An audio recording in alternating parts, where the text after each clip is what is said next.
शरीर तो लाखों बार छोड़ चुके हैं, कोई पहली बार छोड़ना है? जब से सृष्टि हुई सुअर कुत्ता गधा देवता मनुष्य भूत प्रेत क्या क्या बनते रहे, शरीर ही तो छोड़ा है। अब इस बार शरीर छोड़ेंगे भगवान के धाम में, किसी से संबंध न रखते हुए, केवल भगवान के लिए। अब जितनी श्वासें बची हैं वो केवल भगवान के लिए, केवल प्रभु के लिए, और अखंड वृंदावन वास। छुत सीतादि बाधा सतमपि सततम धैर्यमालंबः सोढ़वा। चाहे मुझे भूखे मरना पड़े, वृंदावन नहीं छोड़ूंगा। और ये बात आप समझ लो, राधा रानी इतनी कृपालु है कि कभी किसी को भूखे रहने नहीं देती। वृंदावन में आप निश्चित समझ लो कोई भूखा नहीं मर सकता। लेकिन कह रहे हिम्मत रखो, छुट भूख से व्याकुल, शीतादि सर्दी गर्मी बरसात अगर ये पीड़ा पहुंचावे तो भी मैं इनको सहूंगा, वृंदावन नहीं छोड़ूंगा। धैर्य मालंब सोढ़वा, धैर्य का अवलंबन लेकर के, धीरज धर करके भूख प्यास सहूंगा। यहाँ के लोग गाली दे तो गाली सहूंगा, 100 लात मारे तो 100 लात सहूंगा। और मुंचन शोका सुधारा मति करुण गिरा राधिका कृष्ण नाम। बस अपनी जिह्वा से राधा कृष्ण राधा वल्लभ ऐसा उच्चारण करूंगा और रोऊंगा कि प्रभु पूरा जीवन हो गया आपसे विमुख जीवन व्यतीत करते हैं, कभी प्रेम से आपका नाम नहीं जप किया, फिर भी आप हम पर इतना प्यार करते हैं, इतनी कृपा करते हैं कि हमारा अंतिम समय भगवान के परम धाम में छूटने का संयोग बन रहा है। बड़े कृपालु भगवान, बड़ी कृपा आपकी। ऐसा सोच करके मैं रोऊंगा एकांत में बैठकर कि मैंने तो आपके लिए कोई भजन साधन नहीं किया, कोई पुण्य नहीं किया, लेकिन हे अहेतु की कृपालु भगवान, आपने हमें वृंदावन धाम का वास दिया। ऐसा सोच करके और मुख से नाम जपते राधा वल्लभ श्री हरिवंश, राधा वल्लभ श्री हरिवंश। शोकाश्रु, शोक से आंसू बहाऊंगा कि पूरा जीवन व्यतीत हो गया, भगवान का भजन नहीं किया। अब भगवान ने मुझे अवसर दिया है तो भजन छोड़ूंगा नहीं। उद्गायन कर ही वृंदावन मति विकलो अकिंचना संचरामी। अत्यंत करुण ध्वनि से ऊंचे स्वर से पुकारूंगा राधा राधा राधा, और व्याकुल होकर के वृंदावन की भूमि में लौटूंगा, रज में लौटूंगा। आहा, कितना सौभाग्य, मुझे वृंदावन धाम मिल गया।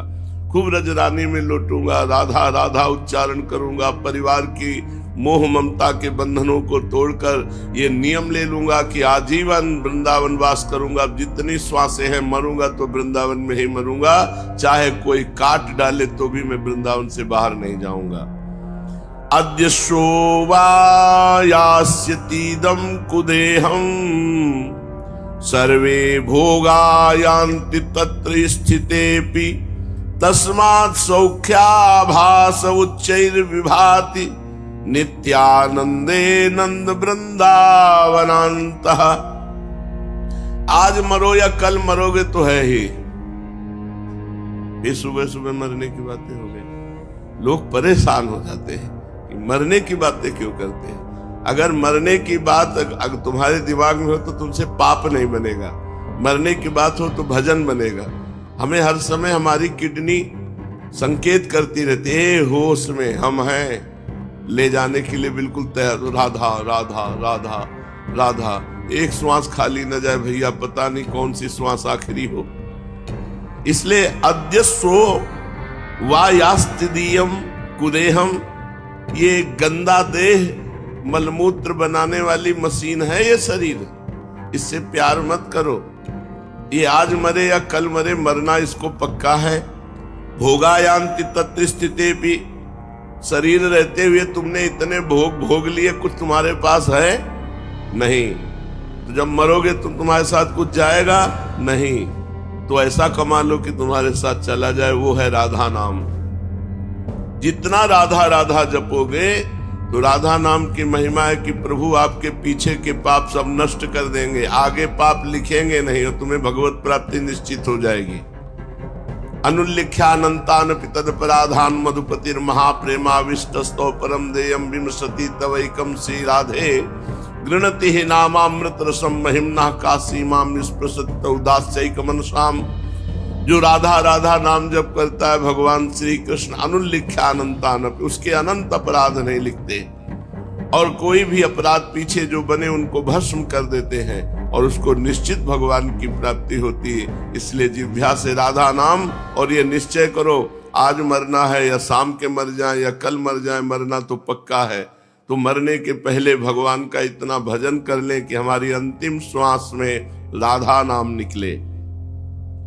तस्मात् सौख्याभास उच्चर विभाति नित्यानंदे नंद वृंदावनांतः। इसलिए नित्य आनंद प्रदान करने वाली प्रिया प्रीतम की रास भूमि श्री वृंदावन को दृढ़ता पूर्वक पकड़ लो। प्राण तजो बनना तजो कहो लाख को बात। चाहे हमें लाख समझाओ बातें, अब हमारी समझ में नहीं आएगी। एक ही बात समझ में आएगी कि मैं वृंदावन में पड़ा रहूंगा। भजन बने ना बने, हमसे कोई भी साधना बने ना बने, हमको दुख मिले या सुख मिले, अब वृंदावन नहीं छोड़ेंगे। जिसने ऐसा नियम ले लिया वो निश्चित भगवान को प्राप्त हो जाता है। वृंदावन भगवान की कृपा है। मानो हम वृंदावन में वास कर रहे हैं तो भगवान की असीम कृपा में वास कर रहे हैं। पूरा संसार केवल मरा जा रहा है इस बात के लिए, रोटी कपड़ा व्यवस्था, तो उन्हीं का बल लेकर के वृंदावन वास किया जाता है। रुपया पैसा का बल यहाँ काम नहीं करता। यहाँ जिसने ये ठान लिया मेरे बल श्री वृंदावन रानी, तो बस ये समझो कुबेर का खजाना खुल गया। अखिल लोक ब्रह्मांडों के स्वामी जिनके अधीन है वो हमारी श्री महारानी राधा रानी है। जो राधा रानी की शरण में है उसको कौन सा दुख छू सकता है। मस्त रहो मेरी महारानी श्री राधा रानी। जाके बल में सबसो तोरी लोक वेद कुलकाली। ना परिवार से संबंध रखो न संसार से संबंध रखो, बस इतनी तुम बहादुरी कर लो, शेष काम श्री राधा रानी कर देंगी। आपके सारे शोक दुख मिटाकर मंगलमय आपकी परम गति बन जाएगी। परम गति दुनिया में सबसे कठिन काम है भजन करके भगवान की प्राप्ति करना। सबसे कठिन काम है मन को प्रभु में लगाना। नहीं लगता तो भाग जाओ वृंदावन आ जाओ, यहाँ पड़े रहने पर भगवत प्राप्ति हो जाएगी। क्योंकि भजन के जैसे 4 अंग हैं, नाम रूप लीला धाम। नाम जप नहीं चल रहा, रूप ध्यान नहीं चल रहा, लीला चिंतन नहीं चल रहा, तो धाम में तो पड़े हो भगवान के। केवल पड़े रहने से भगवत प्राप्ति होगी। वृंदावन रहे सोए और देश के बसती अधिक भजन जो होए, ये समतो पूजत नहीं। वृंदावन रहे सोए, पड़ा पड़ा वृंदावन में सो रहा है, उसकी समानता बाहर का कोई भजनानंदी महात्मा नहीं कर सकता, क्योंकि वो धाम के आश्रित है, उसे निश्चित भगवत प्राप्ति होगी। चलते हैं, प्रसंग चल रहा है महाप्रभु श्री कृष्ण चैतन्य देव जी का। महाप्रभु श्री कृष्ण चैतन्य देव जी की माँ जब गंगा स्नान करने जाती हैं तो रास्ते में इनको विष्णु प्रिया जी मिलती हैं। इनको देखकर लगता है कि अगर ये हमारी निमाई की बहू बन जाए तो हमें बड़ा सुख मिल जाए। पर वो सनातन मिश्र जो राज पंडित है उनकी कन्याएं बड़े धनी हैं, और महाप्रभु चैतन्य देव घर में तो अर्थ का अभाव ही है। पिता भी पधार गए हैं, केवल माता और महाप्रभु हैं। एक दिन काशीनाथ नाम के एक घटक कहते हैं बिचौलिया को। बंगाल में जो लड़की लड़के का ब्याह कराता है उस बिचौलिया को घटक कहते हैं। वो घटक सची माता को मिले, महाप्रभु चैतन्य देव की मैया को, और उनसे कहा कि ठीक हाल चाल है। तो उनका ठीक है, पर हम चाहती हैं कि अब हमारे घर में अगर निमाई का ब्याह हो जाए और घर में बहू हो तो सब सुख हो जाए। तो उन्होंने कहा आपकी नजर में कोई? तो बोले नजर में तो देखा है राज पंडित सनातन मिश्र की जो बेटी है विष्णु प्रिया, पर हम कह नहीं सकती क्योंकि बहुत बड़े आदमी है, बहुत धनेश्वर है, और हमारे इतना धनेश्वर है नहीं। तो घटक ने कहा हम जाकर बात करते हैं। तो सनातन मिश्र के घर गए। घटक महाशय का काशी नाम है इनका, काशीनाथ, इनका बड़ा सम्मान किया। तो इन्होंने कहा कि महाप्रभु चैतन्य देव से अगर तुम्हारी बेटी विष्णुप्रिया का ब्याह करा दे तो। अरे उन्होंने कहा ऐसा सौभाग्य कैसे? निमाई तो इस समय भारत के माने हुए पांडित्य को जो दिग्विजयी अपने को कहलाते थे उनको परास्त कर दिया। इतना उच्च कोटि के विद्वान हैं, भला वो हमारी बेटी से ब्याह कैसे करेंगे? अगर कर ले तो हमारा सौभाग्य। तो उनका हम बात जमाते हैं। बिचौलिया काशीनाथ ने कहा, सनातन मिश्र के यहाँ बात पक्की करके काशीनाथ घटक आ ही रहे थे कि रास्ते में महाप्रभु चैतन्य देव मिल गए। निमाई पंडित वो नमस्कार करते हुए कहा, कहो पंडित तुम तो घटाया करते हो, किसको घटा के कहां से आ रहे हो? घटक महाशय उनको कहते थे। तो हंसते हुए घटक ने कहा, मैं घटाता नहीं हूं, मैं जोड़ता हूं, 1 से 2 करता हूं। 1 से 2 करना तुमको भी चाहता हूं। तुम एक हो, तुम्हारा ब्याह करवाना चाहता है। कुछ आश्चर्य सा प्रकट करते हुए निमाई पंडित ने कहा, मैं आपकी बात का मतलब नहीं समझा, कैसा बढ़ाना स्पष्ट बताइए। जरा आवाज को बढ़ाते हुए जोर देकर घटक ने कहा, राज पंडित सनातन मिश्र की पुत्री के साथ तुम्हारे विवाह की बातें पक्की करके आ रहा हूं, बताओ तुम्हें मंजूर है ना?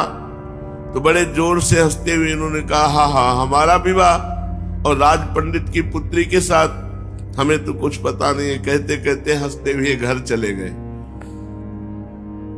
घटक महाशय को इनकी हंसी से संदेह हो गया कि हमें लगता है कि चैतन्य महाप्रभु को ये विवाह रुचा नहीं। सनातन मिश्र के यहां भी खबर पहुंच गई। सुनते ही पूरे घर में उदासी छा गई। सनातन मिश्र ने कहा, हम जिस बात की शंका करते थे वही हुआ ना। अरे वो इतने बड़े पंडित हमारी पुत्री से विवाह क्यों करने लगेंगे? और सबसे बड़ी बात कि हमारी बेइज्जती भी तो होगी। अगर विवाह नहीं करेंगे तो बोले राजपुत्री के साथ विवाह तय हुआ था, वो हम इसी बात से डर रहे थे कि कहीं वो ना कह दे। सबको पता चल गया है लड़की का विवाह निमाई पंडित के साथ होगा। यदि ना हो सका तो मेरी बड़ी इज्जत की बात है, लज्जा की बात है। ये सोचकर उन्होंने उसी समय काशीनाथ घटक को बुलाया और अपनी चिंता का कारण बताकर सची माता से स्पष्ट उत्तर लाने की बात कही। घटक महाशय उसी समय चैतन्य महाप्रभु की माता सची माता के पास गए और राज पंडित सनातन मिश्र की पूरी चिंता की बात कह दी। ये सुनकर सची माता ने कहा, तुम चिंता मत करो, निमाई मेरी बात को कभी टाल नहीं सकता, मेरी आज्ञा का उल्लंघन नहीं कर सकता, इसलिए मैंने उससे इस संबंध में कोई पूछताछ नहीं की है। आज वो पाठशाला से आवेगा तो मैं उससे पूछ लूंगी। मेरा ऐसा विश्वास है कि मेरी आज्ञा को कभी टाल नहीं सकता। कल मैं तुम्हें इसका ठीक ठीक उत्तर दूंगी। माता का ऐसा उत्तर सुनकर घटक अपने घर को चले गए। इधर जब शाम को पाठशाला से पढ़ाकर महाप्रभु चैतन्य देव घर आए तो माता ने इधर उधर की 2-4 बातें करते हुए बड़े प्रेम से कहा, निमाई बेटा, मैं एक बात पूछना चाहती हूँ, क्या सनातन मिश्र वाला संबंध तुझे मंजूर नहीं है? लड़की तो बड़ी सुशील और चतुर है, मैं उसे रोज गंगा जी पर देखती हूँ। निमाई ने लजाते हुए कहा, मैं क्या जानूं, जो तुम्हें अच्छा लगे वो करो। माता को ये उत्तर सुनकर बड़ा संतोष हुआ। इन्होंने अपनी माता के संतोषार्थ स्वयं एक मनुष्य द्वारा सनातन मिश्र के यहाँ विवाह की तैयारी पक्की ऐसी खबर भिजवा दी चैतन्य महाप्रभु ने। इस खबर के पाते सनातन मिश्र के घर में फिर दुगना आनंद छा गया और धूमधाम के साथ पुत्री के विवाह की तैयारियां करने लगे। इधर निमाई पंडित के पास इतना द्रव्य नहीं था कि वे राज पंडित की पुत्री के साथ खूब समारोह के साथ विवाह कर सके। इसके लिए वे कुछ चिंतित से हुए। धीरे धीरे इस बात की खबर इनके सभी विद्यार्थी तथा स्नेहियों को लग गई। विद्यार्थी बड़े प्रसन्न हुए, आकर कहने लगे कि गुरुजी, ज्योनार की मिठाइयां तो खूब खाने को मिलेंगी। सनातन मिश्र तो राज पंडित ठहरे, खूब जी खोलकर विवाह करेंगे, बढ़िया बढ़िया मिठाइयां बनावेंगे, खूब आनंद रहेगा। ये सब विद्यार्थियों की बातें सुनकर निमाई पंडित हंस देते। उस समय नवद्वीप में बुद्धिमंत खां ही सबसे बड़े जमींदार थे। वे उस समय के एक प्रकार के नवद्वीप के राजा ही समझे जाते थे। निमाई पंडित से वे बहुत स्नेह करते थे। इनके विवाह की बात सुनकर वे इनके पास पाठशाला में आए। जिनके चंडी मंडप में पढ़ाते थे वे मुकुंद संजय भी वहीं बैठे थे। उन्होंने इनका आगत भाव किया, स्वागत किया। बुद्धिमंत खां ने कहा, निमाई पंडित, सुना है तुम्हारा विवाह हो रहा है, ये बात कहाँ तक सच है? और सुना है अब की राज पंडित की पुत्री आपने पसंद की है। कुछ लजाते हुए इन्होंने कहा, आप जो भी सुनेंगे वो सत्य ही है। भला आपके सामने झूठ बात कहने की किसी की हिम्मत हो सकती है? इस उत्तर से प्रसन्न होकर बुद्धिमंत खां ने कहा, तब तो खूब मिठाई खाने को मिलेगी। हाँ, एक प्रार्थना ये है कि आपकी तरफ से जितना विवाह का खर्चा होगा उसकी जिम्मेवारी हम ले रहे हैं। देखो, जो भगवान के भरोसे होता है, भगवान न जाने कहां से व्यवस्था कर देते हैं। महाप्रभु सर्वलोक महेश्वर भगवान के ही स्वरूप है, लेकिन प्रगटे तो निर्धन घन में। अब देखो, ब्याह की जरूरत है तो भगवान ने कैसी व्यवस्था कर दी। वहां के जमींदार बुद्धिमंत खां अपने आप आ गए और कहा, विवाह की जिम्मेवारी आपकी तरफ की हम लेते हैं, और लड़की तरफ की तो राज पंडित हैं, उनके पास कोई कमी नहीं। बीच में ही मुकुंद संजय बोल उठे, वाह साहब, सब आप खर्चा करेंगे ऐसा नहीं, अकेले अकेले आपको आनंद नहीं उठाने देंगे। हंसते हुए बुद्धिमंत खां ने जवाब दिया, आप भी अपनी इच्छा पूर्ण कर ले। अरे, बहुत बड़े निमाई पंडित का विवाह हो रहा है और राज पंडित की पुत्री के साथ शादी है। राजकुमार की ही बात खूब ठाट बाट से विवाह करेंगे, आप जितना भी चाहे खर्च कर ले। इस प्रकार विवाह के संपूर्ण खर्च का भार तो इन दोनों महाधनियों ने उठा लिया। अब निमाई इस बात से निश्चिंत हो गए। फिर भी उन्हें बहुत सा काम करना बकाया था। विद्यार्थियों की सहायता से सब विवाह की तैयारियां करने लगे। सभी बड़े बड़े पंडितों को निमंत्रण किया गया। विद्वान मंडली में ऐसा एक भी पंडित नहीं बचने पाया जिसके पास निमंत्रण न पहुंचा हो। इधर पूर्वोक्त दोनों धनाढ्यों ने विवाह के लिए गाने, नाचने का, आतिशबाजी का, फुलवारी का, अच्छे अच्छे बाजों का और भी सजावट के बहुत से सामानों का भली भांति प्रबंध किया। नियत तिथि के दिन अपने स्नेही बहुत से पंडित विद्यार्थियों और अन्य गणमान्य सज्जनों के साथ बारात सजाकर निमाई पंडित विवाह के लिए चले। वे आगे आगे पालकी में जा रहे थे। दोनों ओर चवर ढुराए जा रहे थे। सबसे आगे भांति भांति के बाजे बज रहे थे। इस प्रकार खूब समारोह के साथ वे सनातन मिश्र के द्वार पर जा पहुंचे। मिश्र जी ने सब लोगों का यथोचित खूब सम्मान किया। सभी के ठहरने, खाने पीने और मनोरंजन का उन्होंने बहुत ही उत्तम प्रबंध कर रखा था। उनके स्वागत सत्कार से सभी लोग अत्यंत प्रसन्न हो गए। गोधूली के शुभ लगन में निमाई पंडित ने विष्णु प्रिया का पानी ग्रहण किया। ब्राह्मणों ने स्वस्त्ययन पढ़ा, वेदज्ञों ने हवन कराया। इस प्रकार विवाह की सभी लौकिक तथा वैदिक कृत्य बड़े ही उत्तमता के साथ समाप्त हुए। विष्णु प्रिया ने पतिदेव के चरणों में आत्मसमर्पण किया। देखो, पहले था माता पिता या घर के बड़े बूढ़े ब्याह तय कर आए और ब्याह हो गया, तब वधू को देख पाता था लड़का। अब आजकल ये जो सब गंदी बातें चली हैं, बॉयफ्रेंड गर्लफ्रेंड, तो बहुत हानिकारक है ये गृहस्थी में। जो चंचल लड़कियां हैं, कई कई लड़कों से प्रेम करती हैं, वो भला एक पति के पास कैसे ठहर पाएंगी? जो चंचल लड़के हैं, कई कई लड़कियों के साथ ऐसे गलत आचरण करते हो, भला एक पत्नी के साथ कैसे ठहर पाएंगे? अगर एक पत्नी व्रत नहीं है, एक पाति व्रत नहीं है, तो गृहस्थ आश्रम ही क्या, हो तो बेविचार का घर है। ऐसी जगह संतानें वर्ण संकर होती है, पितरों को श्राद्ध आदि नहीं मिलता है, पितर असंतुष्ट हो जाते हैं। और कैसी परिपाटी थी, बूढ़ी बूढ़ी माई भी इतना घूंघट रखती, धर्म मर्यादा इज्जत पवित्रता, अब वो तो सब खूंटी पे टंगी रह गई। आज का जो वातावरण है इन सब बातों को मजाक मानेगा। विष्णु प्रिया जी ने अपने पतिदेव के चरणों में आत्मसमर्पण किया। निमाई ने उन्हें अपने बाएं भाग में बिठा करके पूर्ण ब्याह की सब सामग्री, जितनी भेंट पूजा सब उनके पिता ने दी। साथ लेकर विद्यार्थियों के साथ ब्याह संपूर्ण होकर के जाने को तैयार हुए। दूसरे दिन सनातन मिश्र ने सभी विद्वान पंडितों की सभा की, उनकी योग्यता अनुसार यथोचित पूजा की, खूब भेंट बरातियों को दी और विष्णु प्रिया जी के साथ चढ़ करके निमाई पालकी में विवाह करके घर आए। महाप्रभु चैतन्य देव का विवाह श्री विष्णु प्रिया जी से संपन्न हुआ। चिरकाल से जिसे अपनी पुत्र वधू बनाने के लिए सची माता उत्सुक थी, आज उसे ही पुत्र वधू के रूप में अपने घर आई देखकर बहुत प्रसन्नता हुई। वह उस युगल जोड़ी को देखकर मन ही मन अत्यंत प्रसन्न हो रही थी।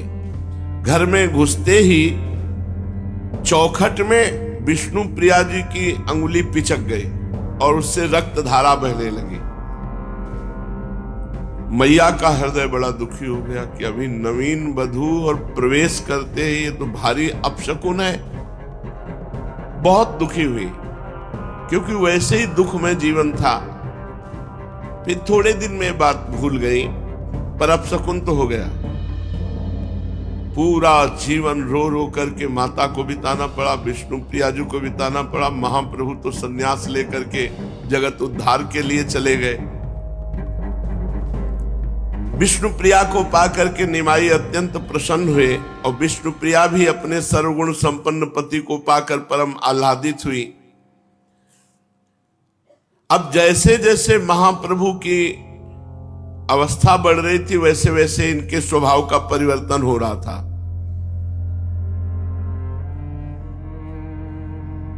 बड़ा गंभीर स्वभाव, एकांत में बैठ करके भगवत चिंतन परायण,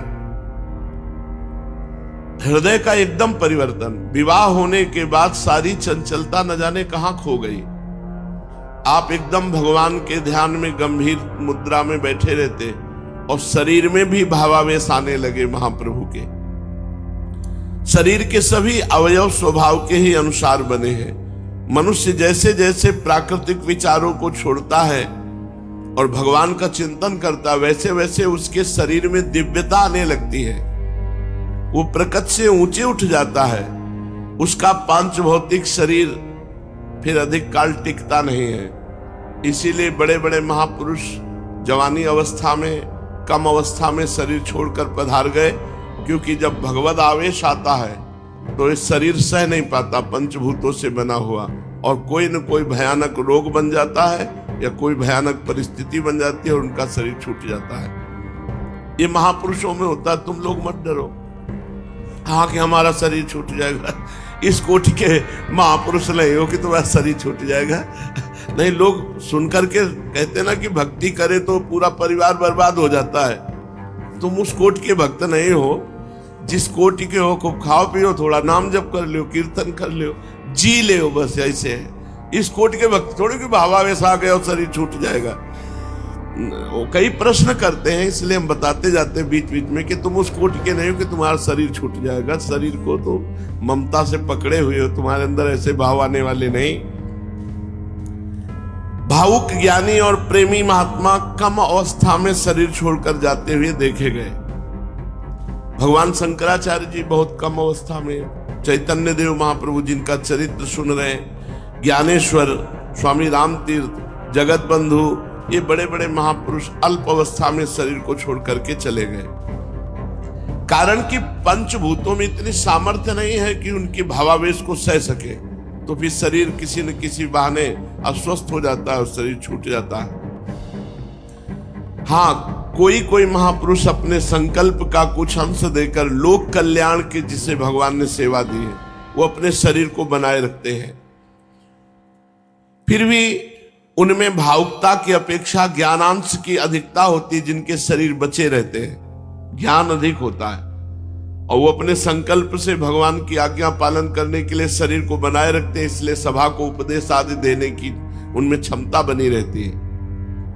जब भावुकता की चरम सीमा पहुंचती है तो संकल्प करने का होश ही नहीं रहता और शरीर असमर्थ हो जाता है, फिर वो झेल नहीं पाता। प्रेम को झेल पावे शरीर ऐसा नहीं। जब हृदय में सहसा प्रबल भावुकता का उदय होता है तो निर्बल शरीर उसको सहन नहीं कर सकता। किसी किसी का शरीर तो उसी वेग में शांत हो जाता है। बहुत से उसे सहन तो कर लेते हैं किंतु भारी रोगों से युक्त हो जाता है शरीर, असाध्य रोगों से। असाध्य रोग ही प्रेम को रोक सकता है, असाध्य रोग ही प्रेम के वेग को सह सकता है, नहीं दूसरे की सामर्थ्य नहीं है। जिनसे भगवान इस जगत में कुछ मंगल कराना चाहते हैं वे उस वेग को पूर्ण रीत से आने ही नहीं देते। अगर आ भी गया तो सहन करने की सामर्थ्य दे देते हैं, किंतु उनके शरीरों पर भी उसका असर पड़ता है। इसलिए प्रायः भावुक शरीरों में अतिसार, वायु रोग, ये बड़े भयंकर भयंकर रोग हो जाते हैं। तुम्हारे नहीं होंगे, हाँ कि अब हम भजन करेंगे तो भयंकर रोग हो जाएंगे तो भजने छोड़ दे, ये उनकी बात है जो भावावेश में रहते हैं। बड़े असाध्य रोगों का सामना उनके शरीरों को करना पड़ता है।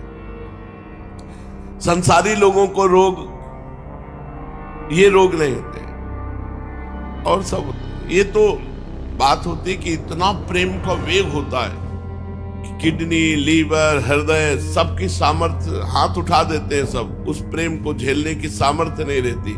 तभी अल्प अवस्था में शरीर छूट जाता है। तो भगवान जिससे मंगल कराना चाहते हैं जितने समय तक, उतने समय तक उनका शरीर रहता है।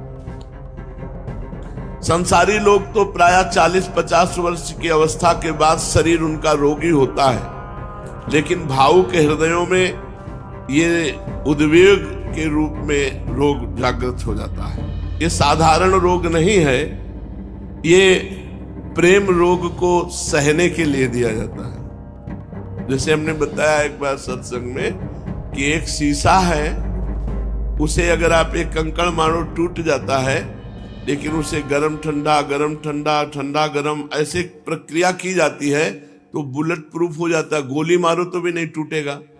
ऐसे ही दुख सुख विपत्ति, दुख सुख विपत्ति भगवान दे देकर अपने भक्त को इतना मजबूत कर देते हैं कि भारी से भारी विपत्ति में भी वो चलायमान नहीं होता।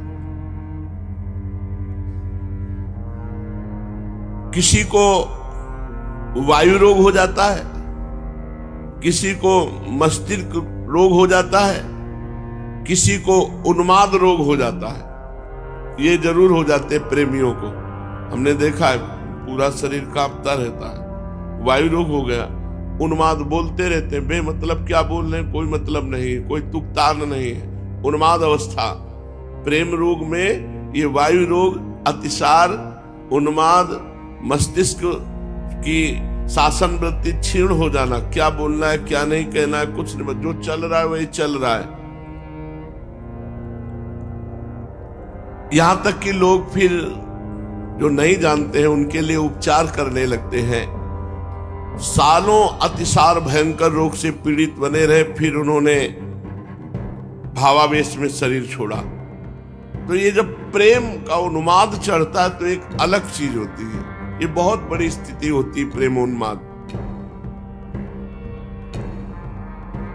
प्रायः वायु रोग से तो ग्रसित हो ही जाते हैं, जो प्रेमी जन होते हैं उनके शरीर में वायु रोग तो हो ही जाता है। हमने देखा है, बहुत से ऐसे प्रेमी जनों को देखा है जिनका शरीर कांपता रहता है, कंपायमान होता रहता है वायु रोग के द्वारा। किंतु शरीर ठीक उसी कर सकता है जिसे भगवान ने सेवा दी है संसार का कल्याण करने की, नहीं तो प्रेम के झटके में ये पांच भौतिक शरीर नष्ट हो जाता है।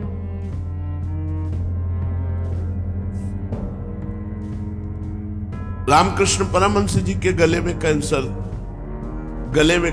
बोलने के लिए मना किया, वो खूब सत्संग करते हैं। ये जब भावावेश आता है तो कोई न कोई असाध्य रोग उसको सपोर्ट करके रोकता है, तभी तो प्रेमियों की जय जयकार होती है। कोई साधारण जीव प्रेमी थोड़ी हो सकता है कि भोगी जीव कोई प्रेमी हो जाए। कोई योगी जो निरंतर भगवान के चिंतन में, वो इस भावावेश प्रेम को प्राप्त होता है। अब निमाई पंडित का भी गाढ़ चिंतन भगवान का, जहां बैठे तो डूब गए, और बड़ा परम भावुक स्वभाव के थे। इनका शरीर तो बलवान था, तो चाहे जितना बलवान शरीर हो, प्रेम सहन करने की सामर्थ्य नहीं है। इसलिए इनका भावुकता का उत्तरोत्तर विकास हुआ और अंत में एकदम शरीर की स्थिति को ही भूल गए, देह शुद्धि भूल करके महाभाव में स्थित। इनके जीवन में एक से एक दिव्य भाव प्रकट हुए। इनकी सूरत बदल जाती, इनके शरीर की चेष्टाएं बदल जाती। ऐसी अलौकिक स्थिति प्रायः बड़े महापुरुषों में देखी गई, जैसी चैतन्य महाप्रभु के जीवन में देखी गई।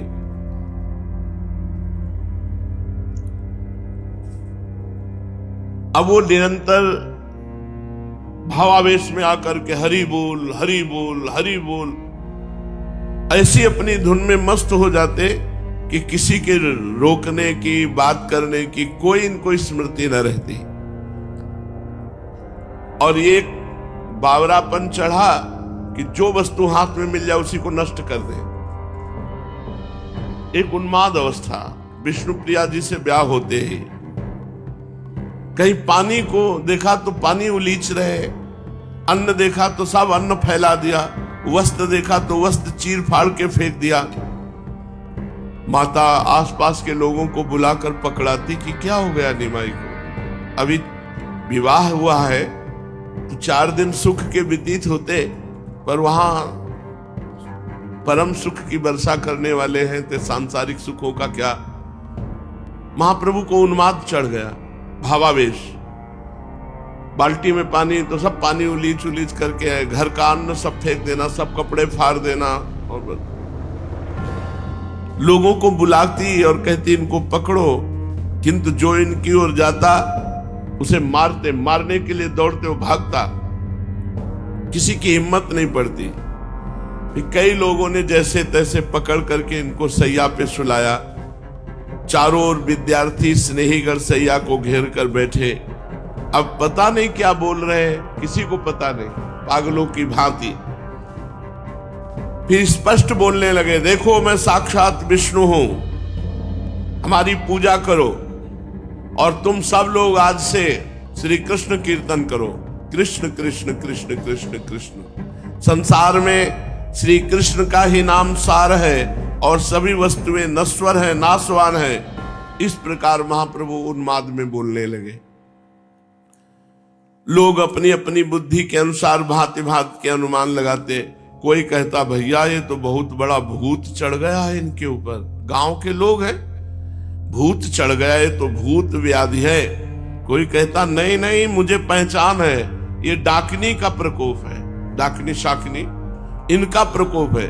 कोई कहता नहीं नहीं भाई बकवास बंद करो, हम तो कहते हैं ये बहुत शास्त्रार्थ करते थे, बहुत पढ़ाई करते थे, इसलिए इनका दिमाग खराब हो गया है। जिसके मन में जो आया सब सची माता सबके बातें सुनती चुपचाप। और विष्णु प्रिया जी तो दूर खड़ी हुई महाप्रभु की भाव दशा को देख रही है। अभी अभी ब्याह हुआ है और महाप्रभु का उन्माद अवस्था। कोई कहता अरे इनके दिमाग की गर्मी बढ़ गई है। वैद्य बुलाए गए, वैद्यों ने देखा, उन्होंने कहा कि वायु रोग है। सब अपने, कोई कहता भूत है, कोई कहता डाकनी, कोई कहता दिमाग खराब हो गया, कोई कहता दिमाग की गर्मी चढ़ गई दिमाग में, कोई वैद्य कहता वायु रोग हो गया है। महाप्रभु वैसी उन्माद अवस्था में उनको लोग सैया पर पड़ाए हुए थे। बुद्धिमंत खां मुकुंद संजय दोनों धनियों ने जब सुना तो बड़े बड़े वैद्य लेकर के दौड़े दौड़े आए। ये बड़े धनिक थे, नाना प्रकार की मूल्यवान औषधियां साथ लाए। वैद्यों की सम्मति से विष्णु तेल, नारायण तेल और भी बहुत सी दिव्य औषधियां महाप्रभु के लगाई गई, भांति भांति के उपचार किए गए, उनसे कोई फर्क नहीं पड़ा। स्वाभाविक ये धीरे धीरे स्वस्थ हुए। जब स्वस्थ हुए तब देखकर सब प्रेमियों को, विद्यार्थियों को, सची माता को, सबको सुख मिला। अब ये फिर धीरे धीरे अपनी पाठशाला में जाकर अध्ययन कराने लगे। अब इनके स्वभाव में बहुत कुछ परिवर्तन हो गया। अभी पहले की भांति लोगों से छेड़खानी नहीं करते थे, इनमें बहुत गंभीरता आ गई। वैष्णवों की हंसी करना इन्होंने एकदम छोड़ दिया। इन्हें स्वस्थ देखकर लोग कहते भगवान की बड़ी कृपा हो गई कि निमाई स्वस्थ हो गए। अरे भाई, ये शरीर नाशवान है, क्षणभंगुर है। अब कुछ कृष्ण कीर्तन भी करना चाहिए। आयु को इस तरह बिता देना ठीक नहीं है। ये हाथ जोड़कर उन्हें प्रणाम करते जो ऐसे ब्राह्मण लोग इनको शिक्षा देते हैं। वैष्णवों को इनके स्वभाव परिवर्तन से बड़ी प्रसन्नता हुई। अब ये नियमित रूप से भगवान की पूजा करने लगे। निमाई पंडित तुलसी दल आदि से भगवान की अर्चना वंदना करना, संध्या पूजा करके पढ़ाने के लिए जाते। सभी विद्यार्थियों के सदाचार के ऊपर अत्यधिक ध्यान रखते। मस्तक पर तिलक होना चाहिए। बिना तिलक के जितना भी पूजा भजन साधन होता है वो व्यर्थ माना जाता है। इसलिए चाहे रज का तिलक हो, चाहे चंदन का तिलक हो, मस्तक पर आचार्य परंपरा का तिलक होना चाहिए। अगर कुछ ना हो तो रज लेके ऐसे ही लगा लो, पर मस्तक खाली नहीं होना चाहिए। जो तिलक नहीं लगाता उसको बुलाते और कहते आज तिलक क्यों नहीं लगाया। फिर सबको सुना के कहते जिसके मस्तक पर तिलक नहीं होता उसका संध्या बंदन भजन साधन सब व्यर्थ हो जाता है। इसलिए आज के बाद कोई तिलकहीन ना रहे, ऐसा महाप्रभु चैतन्य देव कहते। और पहले जाकर संध्या बंदन करके तिलक धारण करके तब हमारी पाठशाला में आओ। फिर समझाने लगते देखो भाई, भगवान का भजन ही सब कुछ श्रेष्ठ है। जितना भी संसार में तुम श्रेष्ठ देख रहे हो ये सब नाशवान है। सत्य है भगवान का भजन। इसलिए कम से कम प्रातः काल संध्या के समय और सायंकाल संध्या के समय बैठ करके संध्या तर्पण आदि करे, भगवान का भजन करे, मस्तक पर तिलक धारण करे। महाप्रभु का उपदेश विद्यार्थियों पर बहुत पड़ा। ये भाव में भर करके भक्ति भागीरथी गंगा जी के समीप जाते और सब विद्यार्थियों के साथ स्नान करते हुए अब कृष्ण कीर्तन करते। निमाई के हृदय में भक्ति के स्रोत का उदय हो गया। भक्ति भागीरथी अब नवद्वीप में बढ़ने वाली है, क्योंकि महाप्रभु का अब स्वभाव परिवर्तन हो गया। जहां चंचल स्वभाव था वहां गंभीर स्वभाव, जहां विद्वता थी वहां कृष्ण नाम कीर्तन, कृष्ण प्रीति। भक्ति तथा मुक्ति का प्रधान और मुख्य कारण है कर्म, निष्काम और सकाम भेद से कर्म दो प्रकार का है। सकाम कर्म से भोग प्राप्त होते हैं, जो बहुत अच्छे कर्म करने वाले सकाम हैं, वो भूलोक भूअरलोक स्वर्गलोक बस यहीं तक जाते हैं। और जो निष्काम कर्म करने वाले हैं वो मोक्ष को प्राप्त होते हैं। जो हृदय प्रधान साधक है उन्हें निष्काम कर्मों के करते रहने से साधु महात्माओं में प्रीति उत्पन्न होती है। फिर महात्माओं के अधिक संसर्ग में रहने से उन्हें भगवत कथा में श्रद्धा उत्पन्न हो जाती है। भगवत कथाओं में श्रद्धा उत्पन्न होने से भगवान के गुणों में प्रीति होती है। भगवान के गुणों में प्रीति होने के बाद भक्ति उत्पन्न होती है, और भक्ति ही अंतिम साध्य वस्तु है। भक्ति ही पराकाष्ठा है, जीवन की परम गति है। जिसके जीवन में भगवान की भक्ति आ गई उसका जीवन धन्य हो गया। जो मस्तिष्क प्रधान लोग होते हैं वो ज्ञान मार्ग के पथिक होते हैं, और जो कर्मठ प्रधान होते हैं वो कर्म योग मार्ग के। ये तीन योग हैं, ज्ञान योग, भक्ति योग और कर्म योग। जो हृदय प्रधान वो भक्ति योग, जो मस्तिष्क प्रधान बुद्धि प्रधान वो ज्ञान योग, और जो कर्म प्रधान वो कर्म योग। कुछ ऐसे भी नित्य भक्त या जीवन मुक्त महापुरुष होते हैं जिन्हें फिर से कर्म करने की आवश्यकता नहीं होती। वे पहले से ही मुक्त होते हैं, क्योंकि वो आते ही है केवल संसार का कल्याण करने के लिए। जैसे श्री सुखदेव जी, जैसे सनक सनंदन सनातन सनत कुमार, ये कोई साधक थोड़ी, ये तो सिद्ध महापुरुष हैं। नारद आदि पहले से ही भक्त होकर उत्पन्न हुए। इनके लिए किसी प्रकार के विशेष कर्मों के अनुष्ठान की आवश्यकता नहीं हुई। आरंभ से ही वैराग्य तथा इनमें भक्ति विद्यमान थी। ये सिद्ध महापुरुष है। इसलिए श्री सुखदेव जी, सनक सनंदन, सनातन, सनत कुमार, ये आरंभ से ही परम ज्ञानी, ब्रह्मबोध संपन्न, स्वेच्छा पूर्वक विचरण करना, जैसे नारद आदि सदा हरि गुणगान करना, लोगों को पावन बनाते फिरना, अतएव इनके लिए आरंभ से ही कोई कर्तव्य कर्म नहीं है। प्रश्न उठता है कि भक्ति और मुक्ति में कौन श्रेष्ठ है? भगवान की भक्ति श्रेष्ठ है या मोक्ष श्रेष्ठ है? इसका उत्तर यही दिया जा सकता है कि दोनों श्रेष्ठ है। भक्त के लिए भक्ति श्रेष्ठ और ज्ञानी के लिए ज्ञान श्रेष्ठ है। ज्ञान से भी मोक्ष मिलता है, भक्ति से भी मोक्ष मिलता है। ज्ञानी जो है वो आत्म प्रेमी होता है, भक्त जो है वो कृष्ण प्रेमी होता है, राम प्रेमी होता है। दोनों में स्थिति सनातन है। सदा से प्राणियों की ये दो परम स्थिति सुनी गई है। वेद शास्त्रों से ज्ञानी महर्षियों ने इन्हीं दो स्थितियों का वर्णन किया है। तस्य तदेव मधुरम यस्य मनो यत्र संलग्नः। जिसका मन जहां लग गया उसके लिए वही मधुर है।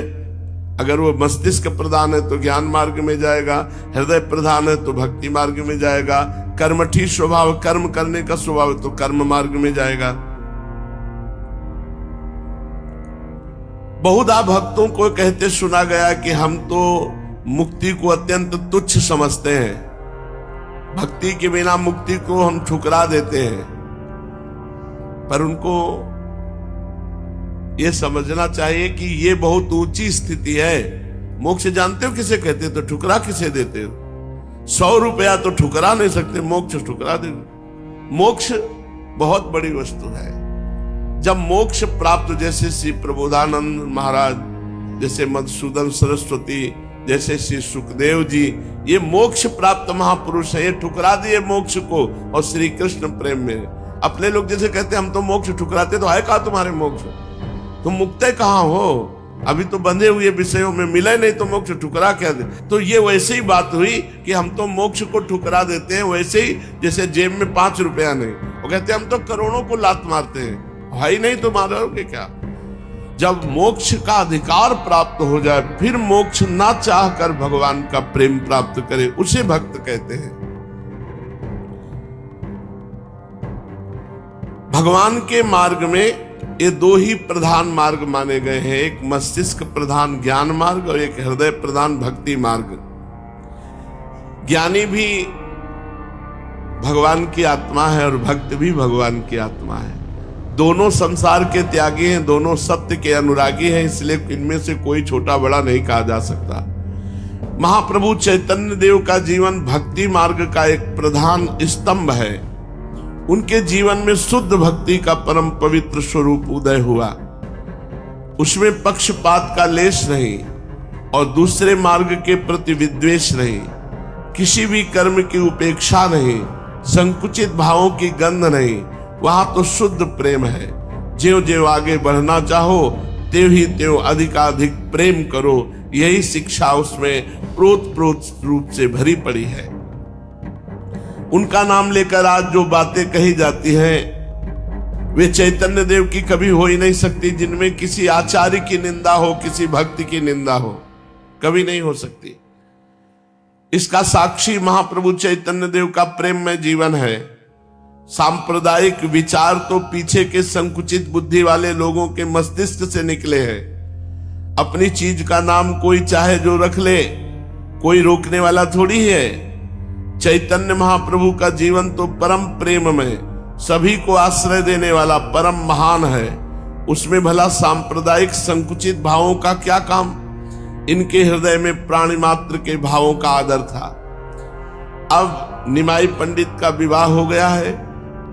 विष्णुप्रिया उनके सब प्रकार से अनुकूल आचरण करती हैं। विष्णुप्रिया जी का बड़ा स्वभाव हंसमुख है, वे सुशीला है, गृह कार्यों में चतुर है और अत्यंत ही पतिपरायणा है। वे अपने पति को ही सर्वस्व समझती हैं। ये सब होते हुए भी निमाई का चित्त उदास रहने लगा। न विष्णुप्रिया जी से बात, न माता जी से बात, न किसी से बात। यहां से प्रारंभ होती है विशेष जीवन की लीला। पता नहीं अब उनकी वो चपलता कहां चली गई, मुस्कुराहट कहां चली गई। हर समय उदास रहने, घंटों एकांत में बैठे आंसू बहा रहे हैं, पता नहीं क्या चिंतन करते हैं कि रो रहे हैं बैठे हुए। कोई संसारिक पुरुष से मिलना नहीं, किसी से बातचीत नहीं करना, अब कुछ अच्छा नहीं। यही नारायण हरिभजन में पांचों न सुहात, विषय भोग, निद्रा, हंसी, जगत प्रीति, बहुबात। ये 5 बातें भजनानंदी को अच्छी नहीं लगती। विषय भोग अच्छे नहीं लगते, बहुत प्रपंच की बातें अच्छी नहीं लगती, हंसी मजाक अच्छा नहीं लगता, नींद अच्छी नहीं लगती, लोगों से मिलना जुलना अच्छा नहीं लगता। महाप्रभु एकांत में घंटों बैठे रहते और भगवान का चिंतन करके रोते रहते। अब सभी को चिंता होने लगी, विष्णु प्रिया जी को भी, सची माता को भी, विद्यार्थियों को भी, क्योंकि किसी से बात न करना, उदास बैठे रहना। जब हृदय में किसी प्रबल भाव का आगमन होने को होता है तो उसके पूर्व हृदय एक प्रकार के अभाव का अनुभव करने लगता है। जी चाहता है कि चिल्ला चिल्ला कर रोऊं। ऐसी दशा में लोग समझ नहीं पाते, गलत समझने लगते कि इनको कोई रोग हो गया है, इनको कोई डिप्रेशन हो गया है या क्या है। वो एक हृदय में खालीपन, कब मिलेंगे भगवान, कैसे मिलेंगे भगवान, और वो रो रहा है तो बाहरी लोग कैसे जाने। बस यही लगता है कि तीर्थों में चला जाए, विरक्त महात्माओं का, जो भगवान के प्रेमी संत जन है, उनका संग किया जाए, उनका सत्संग सुने, उनके मुख से हरि चर्चा सुने। अब निमाई ने भी प्रकट किया कि मुझे तीर्थ यात्रा करनी है।